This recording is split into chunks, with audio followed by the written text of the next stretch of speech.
Hey, what's going on, guys? Rum Gaming here, back with another video. In today's episode, we are going over the Windwalker month. So if you want to follow along with the guide, there will be a link in the description of the video. You can press the link, and we're just going to kind of walk through this entire guide here. First thing we're going to start with is the pros and cons of Windwalker monk. And again, this is a Mythic Plus specific guide.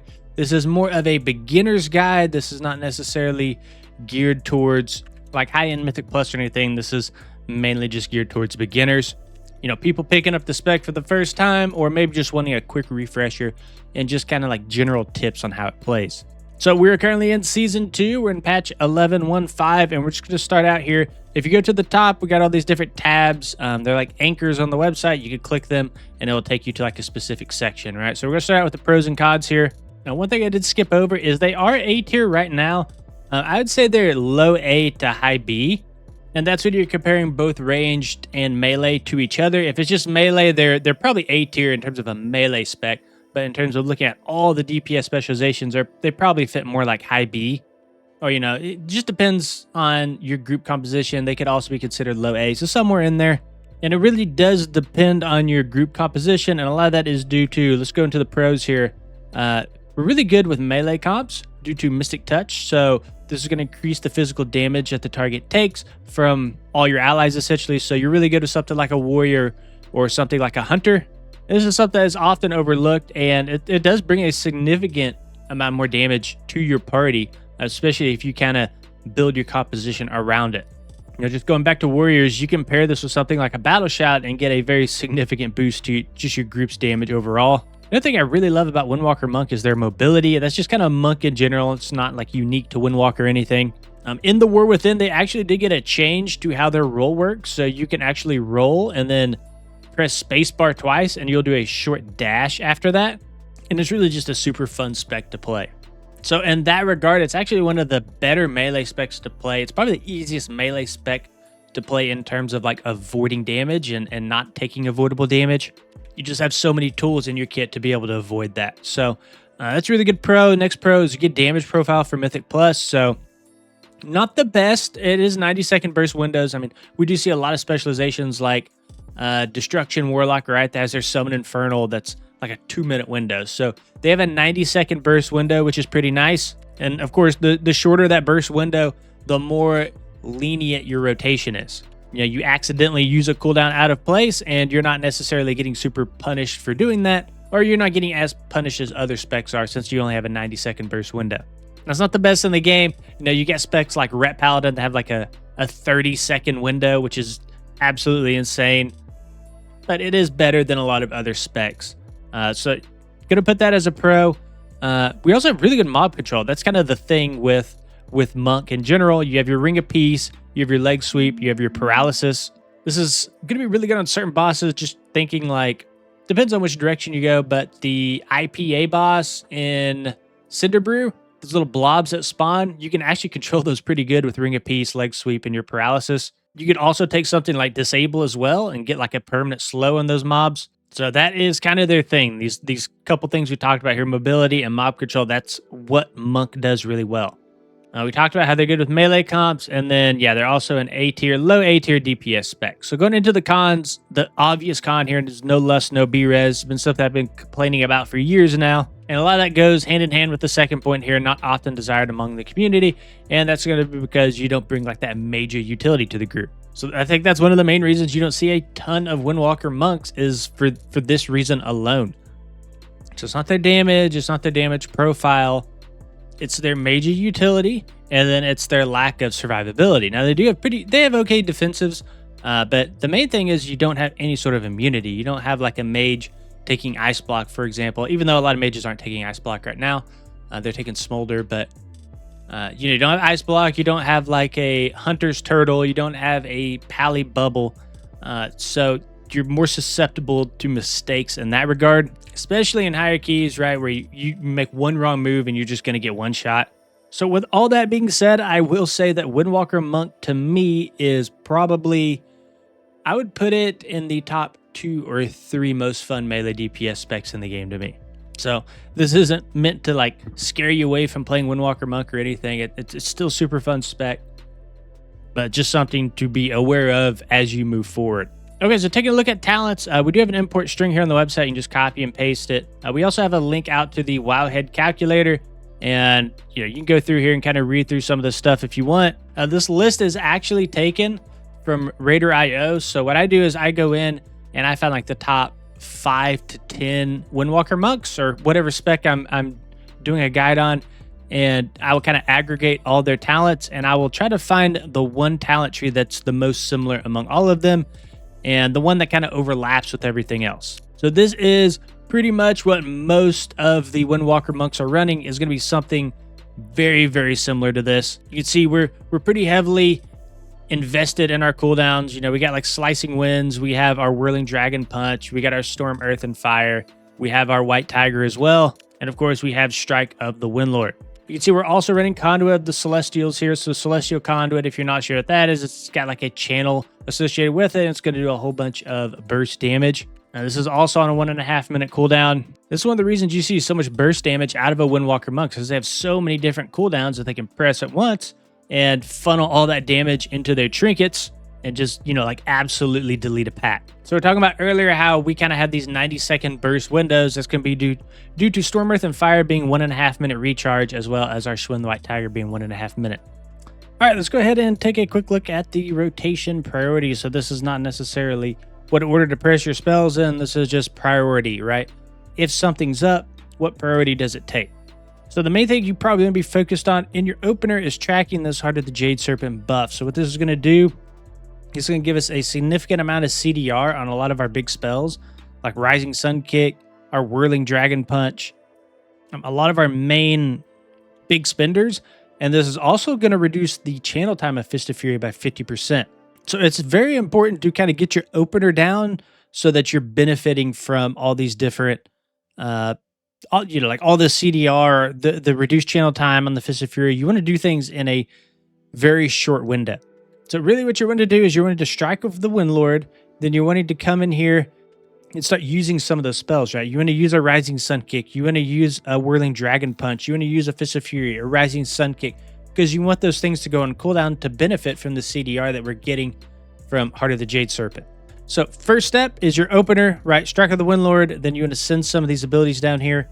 One thing to note on step 2 is you only want a Celestial Conduit when Heart of the Jade Serpent is not active, because we don't want to waste the 8-second duration that we're getting from our Yulon, granting us all that CDR, right? So you only want a Celestial Conduit when this is not up.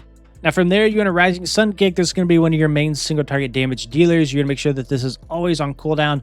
We have a lot of things in our talent tree that's going to reset the cooldown on this. So it's something that you kind of want to track. You're going to have to react to its procs. Your next priority is you want to make sure that you're not capping on energy or chi.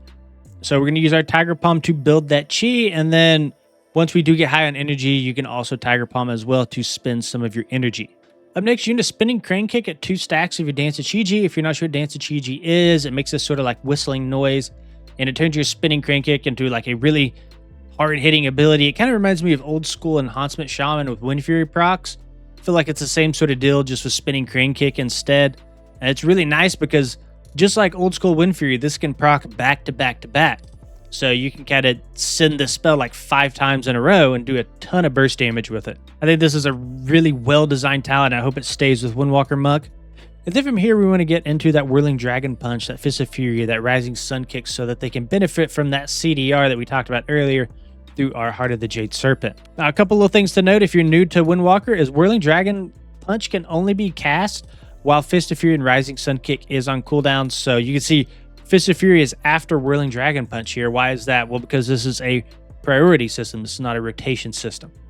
Or I say system, a list here, right? So we want a Whirling Dragon Punch, whenever it's up, whenever we can. That is, again, going to require you to Fist of Fury and Rising Sun Kick beforehand now. So we also have something here called Slicing Winds. So this has like a lunge associated with it, and you can hold it down longer to increase that lunge distance. This is also on a 30-second cooldown, so you can kind of pair it with your Whirling Dragon Punch. If you're really fancy, you could probably put them both into like a macro or something to turn that into just like 1 button instead of 2. Another thing is we have something called Teachings of the Monastery. So this is another stack that you're going to have to track, and when it gets up to 4 stacks is when you want to cast your Blackout Kick. So not 2, not 3, but 4 stacks. You want to make sure that you're not wasting GCDs, sending them into blackout kicks that don't have the 4 stacks on them. So track that with a weak R or something. We also have spinning crane kick with that Dance of Chi-Chi buff if there's nothing else to press. And then we also have blackout kick if there's nothing else to press. So let's go ahead and go into AOE. So it's actually very similar. These two kind of have a lot of overlap, which is really nice. Really, the main change that we see is Rising Sun Kick goes down a little bit in priority, and Spinning Crane Kick kind of goes up in priority. But same idea, right? Your opener wants to you kind of want your opener to funnel around this Heart of the Jade Serpent. You kind of have this 40-second window that you're kind of playing around. And again, you're going to funnel all that CDR into your sort of core right here, which is going to be steps like 5 through 8, right? So once you do kind of get through that opener, a lot of your rotation is going to be Tiger Palms into Spinning Crane Kick.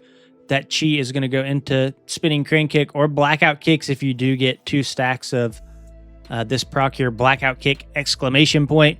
And this is really nice, right? Because basically your Tiger Palm has a chance to make your Blackout Kick cost no Chi. And it's basically just free damage without having to spend Chi. Then you can funnel that Chi into your Spinning Crane Kick. Okay, now I'll talk a little bit about cooldowns. We didn't talk about like Storm, Earth, and Fire. We didn't talk about Schwinn the White Tiger. Like, what do we do with those? So the thing that's really nice about Storm, Earth, and Fire is it has 2 charges. So typically what you're going to be doing is you're going to be spending one of those charges every single time with Schwinn the White Tiger. So these spirits are basically going to radiate any sort of damage that you do at 40% of its normal damage, but that is per spirit. So it's actually like 120% of your normal damage. The only thing I will say about this spell is, you do have like different clones that can kind of go around and fixate on different targets. Sometimes they can get in an awkward spot and you can actually recast this spell to make them fixate on a certain target. You just want to make sure that they're all funneled in the stack of mobs, right? You want to make sure that one goes off to its side fighting that one caster that's throwing rocks at your group, right? You make sure that they're all in the pack. So to make things simple, I guess you want to use these 2 together every single time. You're gonna make sure that you're saving a charge of Storm, Earth, and Fire to pair with your Schwinn the White Tiger. The last cooldown I want to talk about here is going to be our Celestial Conduit on a 1.5 minute cooldown. So one thing that I did forget to mention in the AoE and single target rotation is that Celestial Conduit actually does proc Heart of the Jade Serpent. So this is another reason that we're going to make sure that we're not overlapping these 2 so that we can get more CDR from our spells and we can have another window basically where we're getting all that CDR in our spells through Celestial Conduit. Or excuse me, through Heart of the Jade Serpent. I guess both really, but you get my point. So yeah, that's pretty much it. I think in terms of cooldowns, I think we already talked about like Slicing Winds down here. We've already talked about Whirling Dragon Punch. We talked about Strike of the Windlord. Let's go ahead and move on to Consumables, Enchants, and Embellishments.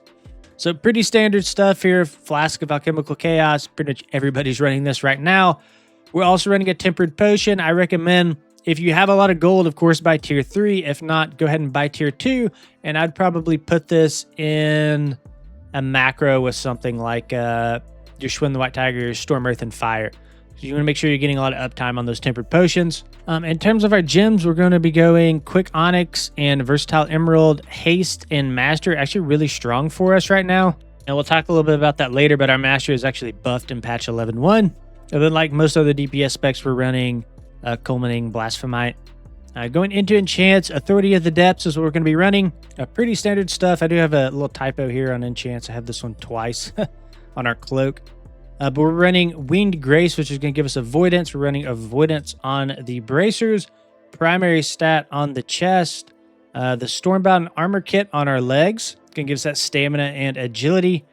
We're going Scout's March on our boots, which is going to give us a little bit more speed. Haste Mastery on the rings. And then you could also run Curse Mastery as well. So it depends on what you want to do. You can go like Curse Mastery, Haste. You can go Curse Mastery, then Radiant Mastery. If you're like really heavy on one stat and you're running into diminishing returns, you probably want to go like Cursed Mastery and Haste. Or it just depends on how your secondary stats are laid out. Then for embellishments, you can go Dark Moon Sigil Ascension. You're going to be running that on your weapon, whether that's one hand or a 2-hand. And you can swap between Dust Thread Lining or the Dawn Thread Lining. And then on our armor, you can go Writhing Armor Banding with a Dawn Thread Lining. So Dawn Thread is going to give us that critical strike, and then Dust Thread is going to give us that versatility. And then Ascension, of course, is going to give us that random secondary stat. Okay, taking a look at our tier set bonus, we have our 2-piece and our 4-set here. So looking at the 2-piece first, your spells and bows have a chance to activate Winning Streak, increasing the damage of Rising Sun Kick and Spinning Crane Kick by 3%, stacking up to 10 times. So that'd be 30% overall. Then Rising Sun Kick, Spinning Crane Kick has a 50% chance to remove a stack of Winning Streak. So nothing too crazy going on there. We're just getting basically a buff to both our AOE and single target, which is really nice through the 2-set. Then looking at the 4-set, Fist of Fury applies 1 stack of Winning Streak when cast and when finished, channeling completely. The damage of your next Fist of Fury is increased by 8% per stack when Winning Streak is removed. Then your Winning Streak is always removed once it reaches maximum stacks. So basically what's going on here is Rising Sun Kick and Spinning Crane Kick, you're going to be gaining these stacks and losing these stacks, and those stacks are going to get funneled basically into your next Fist of Fury. So the 2 sets buffing our Rising Sun Kick and Spinning Crane Kick, and the 4 sets going to be buffing our Fist of Fury.